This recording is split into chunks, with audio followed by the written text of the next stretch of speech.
কুষ্টিয়া থেকে আব্দুল্লাহ আকরাম ভাই জানতে চেয়েছেন, অনেক সময় কোরআন তেলাওয়াত চলাকালীন আজান শুরু হয়ে যায়, সেক্ষেত্রে কি করণীয়?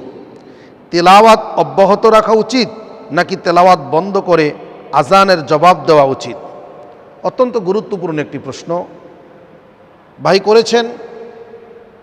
আজান প্রতিদিন 5 ওয়াক্ত আজান হয়, ফজর, জোহর, আসর, মাগরিব, ইশা।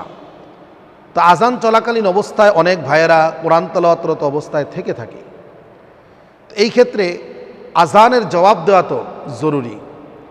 সুতরাং কোনো ব্যক্তি যদি তেলাওয়াতরত অবস্থায় থাকে আর ওই সময় যদি তার মহল্লার মসজিদে আজান হয়, তাহলে সে তেলাওয়াত অব্যাহত রেখে, বিরতি রেখে সে আজানের জবাব দেবে। যদি কোনো ব্যক্তি তেলাওয়াত চালু অবস্থায় ফাঁকে ফাঁকে আজানের জবাব দিয়ে দেয়, তাও হয়ে যাবে। তবে তেলাওয়াত অফ রেখে আজানের জবাব দেওয়াটাই উত্তম। আশা করি প্রশ্নের উত্তরটা পেয়েছেন।